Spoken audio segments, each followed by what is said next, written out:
Então, o tema dessa live, inicialmente, é um tema que é de especial interesse para mim, enquanto profissional de fisioterapia. E por isto, como há uma grande demanda associada a este tema, eu gostaria sempre de falar um pouco mais a respeito, para que pudéssemos compartilhar aqui vivências, experiências, algum conhecimento que já foi adquirido ao longo da nossa trajetória profissional. Ah, Luciana, que bom tê-la aqui. Então, eu vou falar um pouquinho do meu ponto de vista de profissional fisioterapeuta, com base nos estudos em neurociência moderna da dor. Então, espero que todos possam agregar um pouco de valor aí àquilo que já fazem. Então, o tema da live é dor, o que todo profissional de saúde precisa saber. E assim como nós, todo conhecimento a respeito da dor, ele precisa ser incrementado e, obviamente, isso tudo é para benefício daquelas pessoas que apresentam sofrimento em virtude de um quadro doloroso, limitação de movimento, limitação das suas atividades de vida diária. Uma pessoa que sofre com dor crônica, por exemplo, ela se vê numa situação em que sua qualidade de vida é comprometida, e por isto devemos sempre falar um pouquinho mais a respeito deste tema. Então, a dor é extremamente importante para que possamos entender o que acontece no nosso meio interno e no nosso ambiente externo, no ambiente onde nós vivemos, se existem ameaças, se existem agressões e como o nosso corpo se comporta diante dessas situações. Então, é muito importante falarmos que a dor serve como um sinal de alerta, sim, e embora ela seja uma queixa extremamente comum, que seja inclusive a principal queixa que motiva os indivíduos a procurarem assistência à saúde, ela é subtratada muitas vezes. Quem nunca tentou tratar uma dor com recursos específicos que não obtiveram êxito? E normalmente o seu manejo é bastante difícil, principalmente quando ela se cronifica. Então, num quadro de dor crônica, é ali onde residem os principais desafios para o profissional de saúde e, portanto, a gente precisa sempre abordar um pouquinho mais a respeito deste tema. Forte abraço, Paulo Gabriel. Pessoal aí se fazendo presente.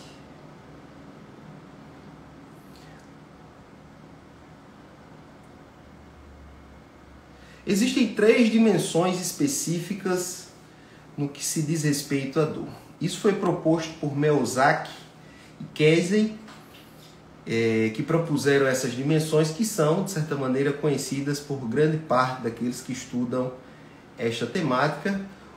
A primeira dimensão seria a dimensão sensório-discriminativa. Esta dimensão tem relação com as características da dor. Essa dimensão diz respeito a todas aquelas formas como a gente identifica a dor. Se ela é profunda, se ela é em queimação, se ela está localizada em uma determinada área do corpo, se é no ombro, se estende para a cervical, se ela é irradiada para a periferia. É também relacionada a isso a duração dessa dor, a intensidade. Então, tudo que caracteriza a dor diz respeito à dimensão sensório-discriminativa da dor. Mas, além desta, existe também aquela dimensão relacionada à parte afetiva, que diz respeito ao incômodo que é gerado por esta dor, o sofrimento que é gerado por esta dor, e como o indivíduo se comporta diante desse sofrimento, diante deste incômodo, e qual é a tendência dele para fugir ou para lutar diante deste quadro doloroso. Então, tudo isso tem relação com a dimensão afetivo-emocional. A terceira dimensão, também proposta por Melzack, seria aquela dimensão cognitivo-avaliativa, que se baseia nas experiências passadas do indivíduo e também no resultado de diferentes estratégias de resposta. Então, baseado nas vivências que são memorizadas ao longo da vida do indivíduo, que são guardadas aí no hipocampo do indivíduo, nos centros de memória do indivíduo, o indivíduo ele vai perceber e associar esta dor com vivências passadas e perceber quais seriam as estratégias aí a serem adotadas a partir disto. Então é nesta situação que o indivíduo toma as decisões baseadas naquilo que já viveu. Então, em situações semelhantes a essa, o que foi feito?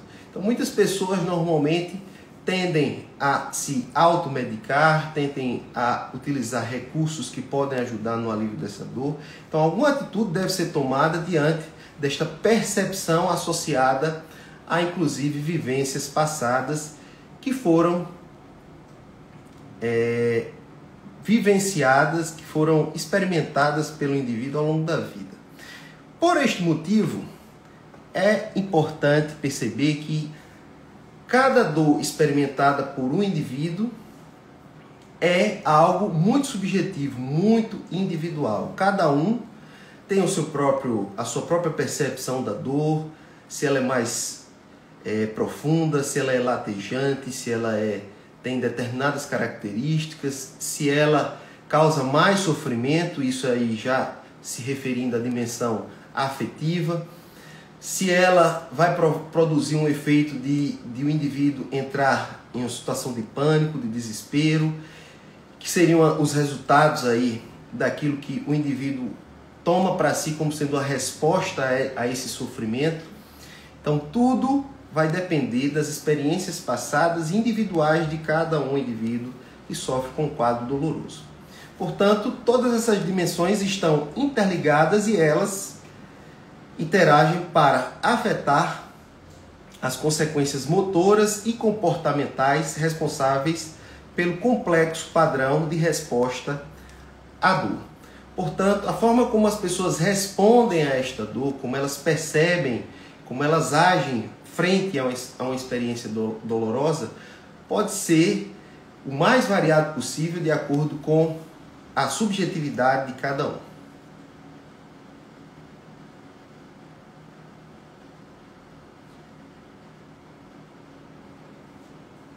As definições de dor são inúmeras, são variadas, mas a gente vai fazer uma evolução histórica aqui, baseada na penúltima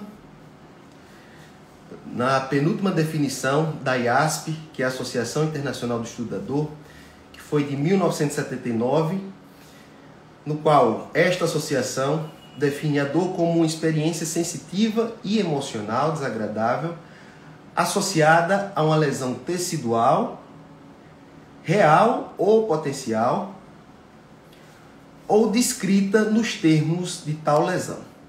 Embora se perceba que existe aí uma dissociação entre dor e lesão, existe essa possibilidade da dor acontecer numa condição em que ainda não existe a lesão, ela ainda está muito atrelada dentro dessa definição à presença da lesão, seja ela real ou potencial.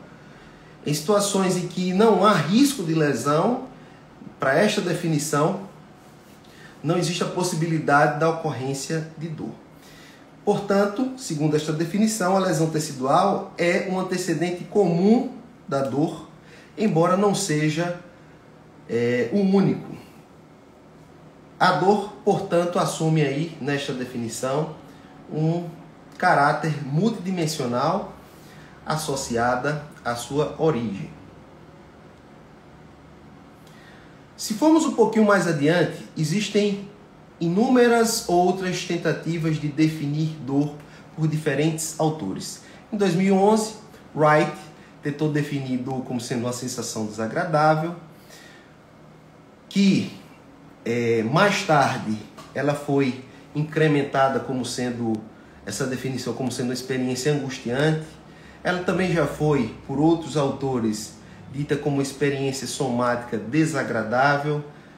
Já, segundo outro autor, em 2019, ela é tida como uma experiência sensitiva e emocional, que é desagradável, e isso serviu também de base para o que a gente conhece como a definição atual da dor da IASP. E, em 2019, a IASP também tentou fazer um esboço do que seria esta definição de dor como sendo uma experiência sensitiva e emocional, mas nessa época achavam que seria uma experiência aversiva. Mais tarde, a IASP fez uma nova reformulação, isso com base numa força-tarefa que foi instituída a partir de 2018, para chegarmos no conceito, na definição mais atual de dor que a gente pode ter como sendo dor uma experiência sensitiva e emocional desagradável associada ou semelhante àquela associada a uma lesão tecidual real ou potencial. Nesta definição, a gente percebe que há outros desdobramentos que não se remetem necessariamente a uma lesão tecidual, seja ela real ou potencial. Então, a dor, ela pode ser também experimentada como sendo algo associado àquela experiência semelhante à de uma lesão. Ou seja, na ausência de lesão real ou potencial, aqui sim pode-se assumir que a dor, nesta definição, ela é plausível e, portanto, ela se aproxima um pouco mais daquilo que seria o que nós conhecemos hoje como dor.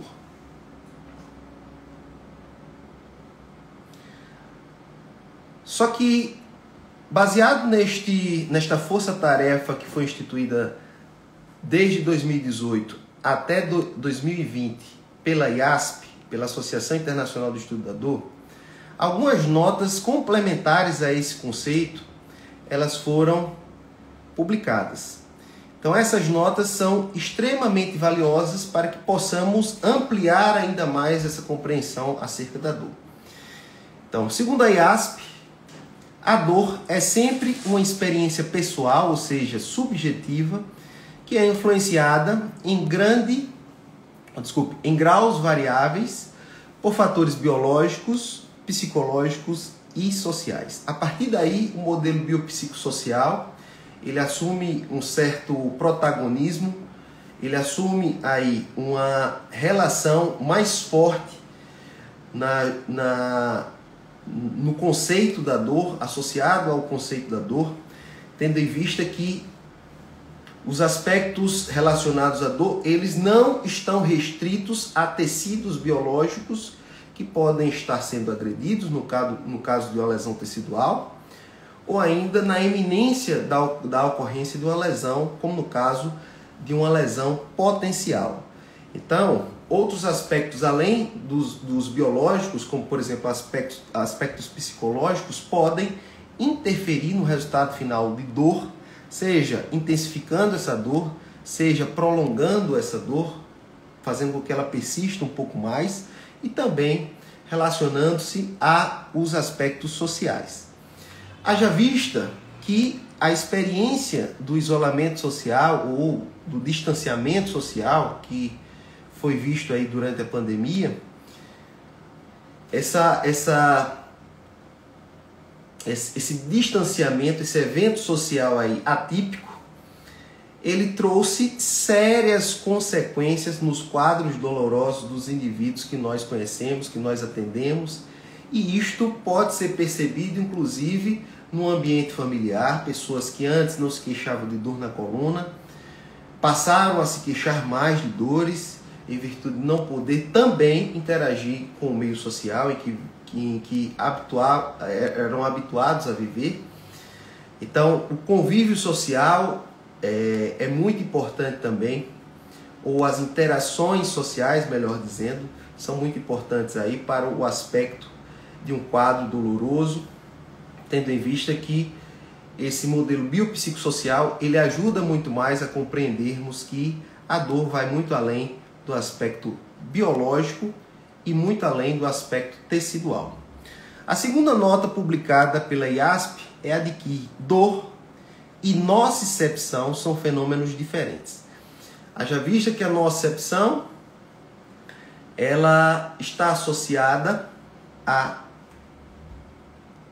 percepção, ou melhor, à entrada de estímulos sensoriais nocivos pelas terminações nervosas livres que são conduzidos por fibras nervosas específicas, bem características, que conduzem esse estímulo doloroso até o corno posterior da medula, e de lá ele vai ser transmitido dentro da medula por tratos específicos até encontrar aquele que seria o trato espinotalâmico e ascender até o tálamo, e lá haverá o processo de modulação.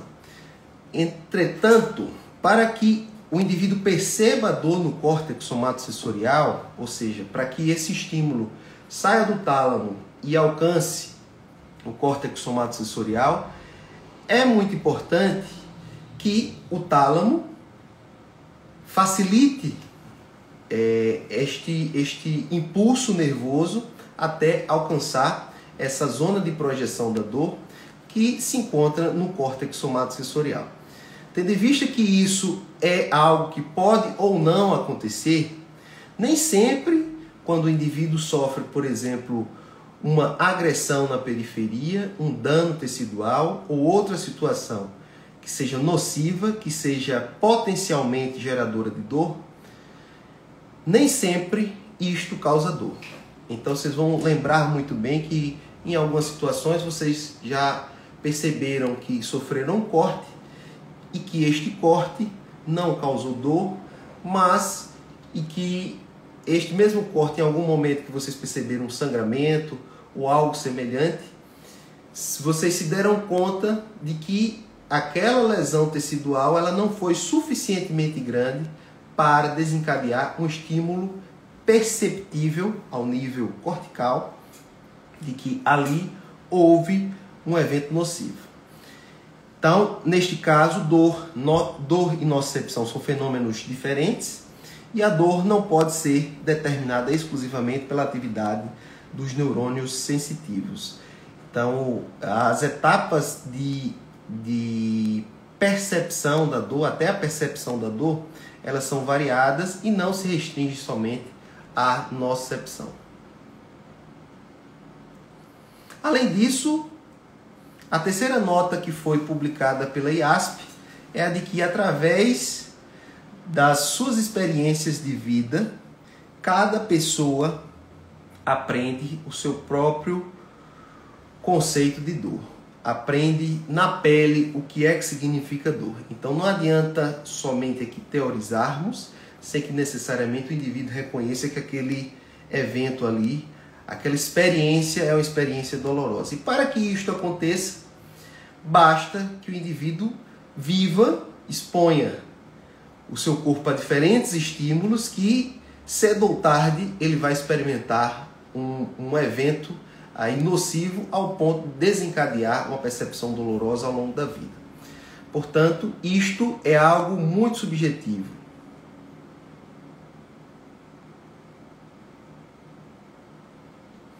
A quarta nota da IASP é a de que o relato de uma pessoa sobre a experiência de dor deve sempre ser respeitado.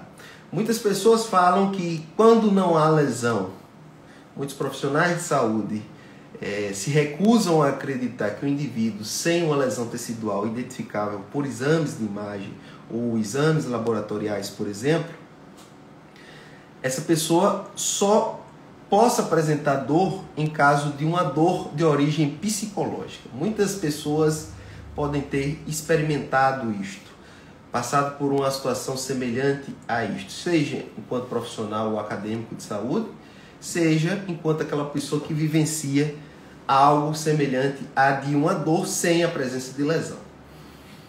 Então, neste caso específico, vários mecanismos podem explicar uma dor que não são somente o mecanismo nociceptivo. E mais à frente a gente vai falar um pouquinho a respeito destes mecanismos para que vocês possam compreender que até mesmo na ausência de lesão, a dor ela pode existir. E ainda assim, nem toda dor ela está associada à lesão, e também não é porque o indivíduo sofreu uma lesão que necessariamente ele vai apresentar um quadro doloroso.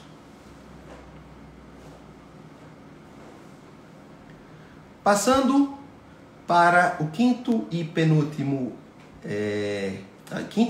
nota da IASP, embora a dor geralmente cumpra um papel adaptativo, ela pode ter efeitos adversos na função e no bem-estar social e psicológico. Muitas vezes a dor ela pode ser limitante das funções que o indivíduo pode executar, e ainda as interações sociais elas podem se ver limitadas em situações de dores intensas ou crônicas. Assim como também o quadro psicológico do indivíduo ele pode sofrer em virtude de uma dor, apresentar algum tipo de alteração em virtude da presença de uma dor persistente, uma dor que causa tamanho sofrimento. A sexta nota técnica da IASP, que é complementar ao conceito, a nova definição de dor, é a de que a descrição verbal é apenas um dos vários comportamentos para expressar a dor. Ou seja, pessoas que não podem exprimir essa dor por meio da sua comunicação verbal, isso não justifica que ela não sinta dor. Então existem vários outros comportamentos que podem validar aí a presença de um quadro doloroso, ampliando isso, por exemplo, para crianças que não conseguem se comunicar, ou ainda em caso de dores em animais. Chegamos onde havíamos mencionado previamente. Existem 3 mecanismos de dor que são conhecidos hoje pela neurociência moderna da dor. O primeiro mecanismo seria o da dor nociceptiva. Este mecanismo ele se caracteriza por uma dor em que o tecido ele é o principal responsável pela geração do estímulo doloroso. Então esses tecidos eles precisam, nessa dor nociceptiva, ser, em via de regra, tecidos não nervosos ou tecidos não neurais. Neste caso, tecidos moles como pele, tendões, músculos, ligamentos, ou ainda mais, outros tecidos como a cartilagem, o tecido ósseo, eles também podem ser fonte causadora de dor em diferentes situações, não somente quando há uma lesão. Quando há uma lesão, isto também pode gerar dor. Isso seria um dos subtipos de dor nociceptiva. Seria a dor nociceptiva inflamatória. Então, no caso da ocorrência de uma lesão tecidual, essa lesão ela vai desencadear uma resposta natural do organismo, que seria a inflamação, que, em via de regra, é acompanhada por um dos sinais que seria, na verdade, um sintoma que seria a dor. Então, esta dor presente na inflamação, e aí isso se remete à inflamação de diferentes tecidos, dos quais eu já mencionei, eu já me referi aqui. Isso pode ser um subtipo de dor nociceptiva.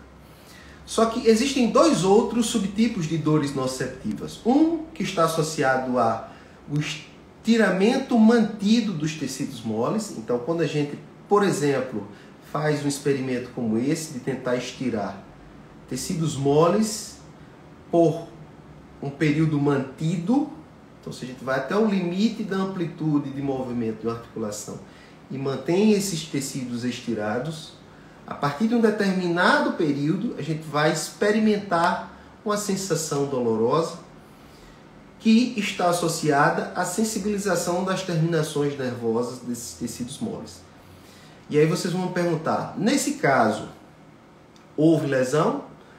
Resposta, não. Mas, ainda assim, esses tecidos são capazes de gerar dor, mesmo que não haja uma lesão evidente associada a esta dor.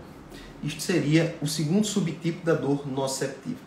E o terceiro subtipo seria a dor associada à irritação química. Então, a dor nociceptiva associada à irritação química é aquela que é experimentada, por exemplo, na dor muscular tardia, quando o indivíduo inicia a prática de uma atividade física a qual não estava habituado e que vai acumular substâncias nos tecidos moles que pode justificar uma dor que pode se prolongar por 2, 3, 4, 5 dias, a depender da intensidade do exercício e da condição do indivíduo. O segundo mecanismo de dor conhecido, notificado pela neurociência moderna da dor, é o da dor neuropática. Nesse caso, os tecidos que são os principais contribuintes pela dor são os tecidos neurais. Então, os tecidos neurais, eles são os principais envolvidos em um quadro de dor neuropática. Existem 3 situações em que a dor neuropática ela pode se manifestar. Seja pela compressão do tecido nervoso, seja pelo estiramento do tecido nervoso ou pela irritação química do tecido nervoso. Essas são as principais situações em que há o envolvimento da dor neuropática. E quando há lesão do tecido nervoso, existe uma dor também associada a essa lesão, mas ela assume uma característica mista, tendo em vista que também outras substâncias serão agredidas pelo líquido inflamatório, e aí teremos um aspecto nociceptivo e um aspecto de dor neuropática. Na dor neuropática, nós podemos identificá-la através de sintomas neurológicos, por dor irradiada, por exemplo, no trajeto de um nervo, que nós conhecemos o seu trajeto. Então, quando o indivíduo relata uma dor que se periferiza, que se irradia no trajeto de um nervo conhecido, certamente isso pode estar associado a uma dor neuropática. Além disso, outros sintomas neurológicos podem estar associados, como parestesias, como sensações aí de formigamento, sensações de disestesias. Nessas situações, o indivíduo ele vai apresentar, associado a isso também, a perda de função neural, caso o quadro de comprometimento neural ele vá avançando, e isso pode ser muito desagradável, associando esta dor neuropática a quadros até de dores que, se não forem muito bem tratadas, podem se cronificar ao longo do tempo. Existem alguns instrumentos para identificarmos dor neuropática. Um deles é o DN4, outro instrumento é também o Pain Detect, e outro é a escala de Lance. Todos esses instrumentos eles serão disponibilizados para vocês que estão participando da live, e também mais outras coisas serão disponibilizadas para que vocês possam se aprofundar um pouco mais nessa temática e conseguir alcançar muito mais conhecimento além daquilo que a gente está expondo aqui. O terceiro mecanismo de dor é o mais confuso, o mais controverso de todos que foram notificados aí pela neurociência moderna da dor, que seria o da dor nociplástica. A dor nociplástica, ela não assume as mesmas características da dor nociceptiva, então não há um envolvimento de tecidos não neurais associados à dor, não há o envolvimento de tecidos neurais, como na dor neuropática, associado à dor, mas nesse caso, na ausência de lesões ou de agressões a tecidos ou de envolvimento de tecidos na dor, existe aí uma disfunção neural associada, principalmente dos centros que modulam a dor. Então, há disfunções associadas a esses centros que vão facilitar quadros dolorosos, mesmo na ausência de lesões teciduais e até mesmo na ausência de envolvimentos de tecidos, sejam eles neurais ou não, com a dor. Nesse caso da dor nociplástica, normalmente ela está associada a um período maior do que 3 meses. A dor nociplástica, ela precisa estar associada a esse período de duração, que seria didático, de 3 meses, tendo em vista que 3 meses seria um tempo médio que a literatura preconiza para que os tecidos possam se curar sem que haja necessariamente dores associadas a um processo posterior de cura tecidual. Então, numa persistência de dor a partir de 3 meses, já se assume um quadro de dor crônica, e o que justificaria esse quadro de dor crônica, por exemplo, seria o mecanismo nociplástico, onde os principais envolvidos com isso estariam localizados nos centros aí que facilitariam dor no sistema nervoso central e no sistema nervoso periférico, por exemplo. Além disso, gostaria de falar a respeito de uma figura que para mim é bastante emblemática, que, dando crédito aí ao autor, ela foi extraída do livro Explicando a Dor.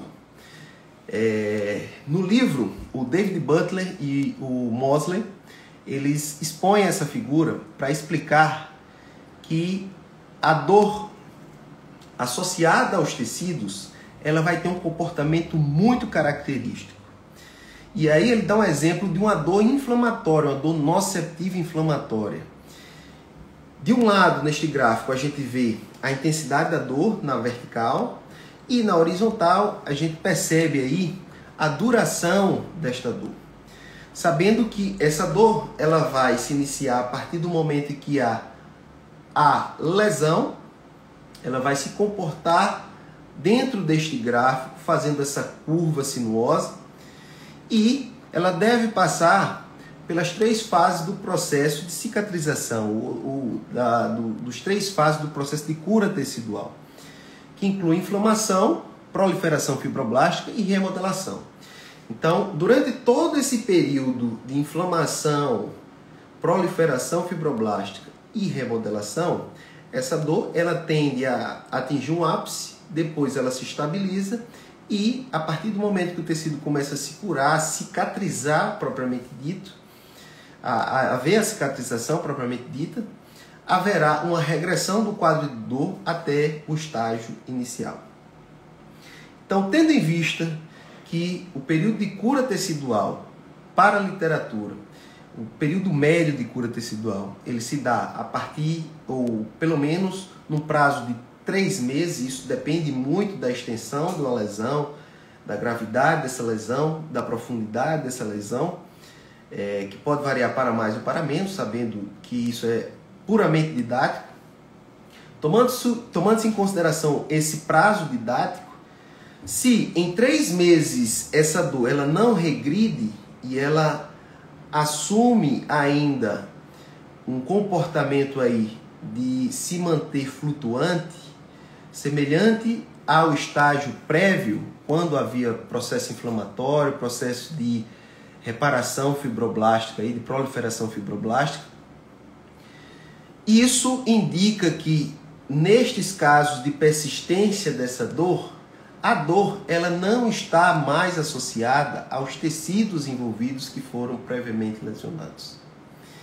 Então, essa dor que se comporta como sendo uma dor que regride até o estágio inicial, como sendo uma dor que vai até a intensidade 0, com a cura tecidual, seria uma dor associada aos tecidos, que seria o tipo de dor nociceptiva ou ainda o tipo de dor neuropática. À medida que os tecidos se curam, essa dor ela tende a desaparecer.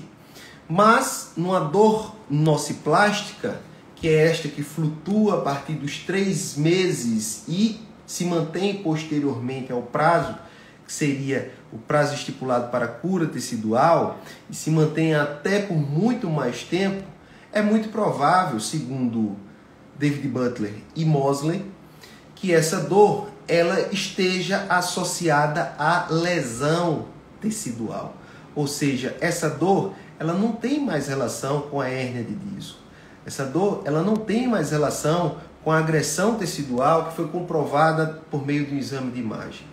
Essa dor ela não tem relação necessariamente com os tecidos que foram previamente lesionados. Ela pode estar associada a muitos outros fatores, como, por exemplo, fatores que eu vou citar agora.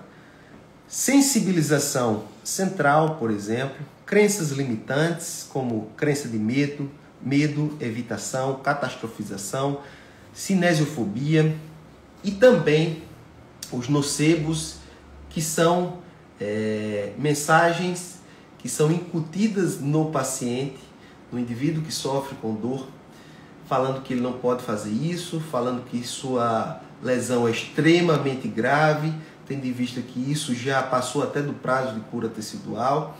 Então tudo isso é intensificador da dor e prolonga essa dor por mais tempo. Condições psicoemocionais como ansiedade, depressão, síndrome do pânico, doenças sistêmicas também podem predispor o indivíduo a dores que se cronificam, como doenças autoimunes, como a fibromialgia, como doenças endócrinas, doenças gastrointestinais, como a colite ulcerativa, ou ainda a síndrome do colo irritável, ou ainda o uso, ainda que inconsciente, de substâncias tóxicas. Como assim, maestro, o uso inconsciente de substâncias tóxicas? O uso de drogas, que não é, na maioria dos casos, inconsciente, mas, por exemplo, quando o indivíduo ele entra em contato com metais pesados, seja por metais pesados que a gente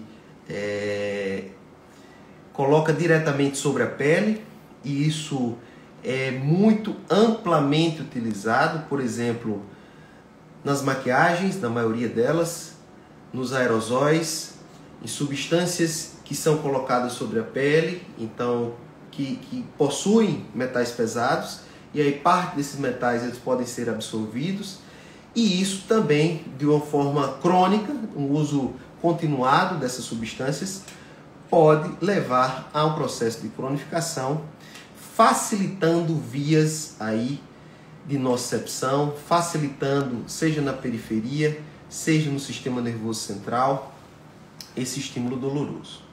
Além disso, outras substâncias elas podem desencadear um processo de dor crônica ou facilitar essa dor crônica, como por exemplo, inalantes.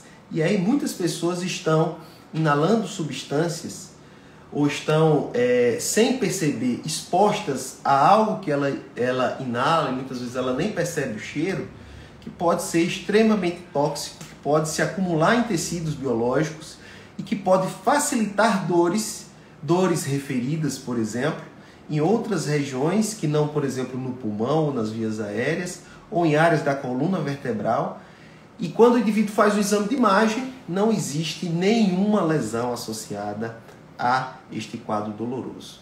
Isso pode acontecer, isso é o que mais acontece na nossa prática clínica. Como a gente identifica se o indivíduo apresenta risco psicossocial? É aqui que eu vou falar um pouquinho a respeito dos instrumentos, da importância dos instrumentos de avaliação da dor. Então, o risco psicossocial, ele pode ser avaliado principalmente em dores, sejam elas lombares ou cervicais, através desse instrumento que é validado, que foi traduzido de forma validada para a língua portuguesa, que é o Start Back Screen Tool, esse instrumento aí de triagem, para saber se o indivíduo tem risco psicossocial. Tem 9 perguntas e as respostas são muito simples, só de sim ou não. Para cada resposta sim, o indivíduo soma 1 ponto no score, totalizando até 9 pontos. Mas como isso pode ser interpretado? Eu vou dar um exemplo aqui para que vocês possam compreender aqui. Imagina que na pergunta 1 aqui, o indivíduo responda sim. Do 1 ao 6 ele responda sim. Então, se ele responde sim de 1 ao 6 e do 7 ao 9 ele responde não, ele já somou 6 pontos no score desse instrumento. Só que isso, para nós, não é suficiente para a gente saber se ele está apresentando risco psicossocial ou não.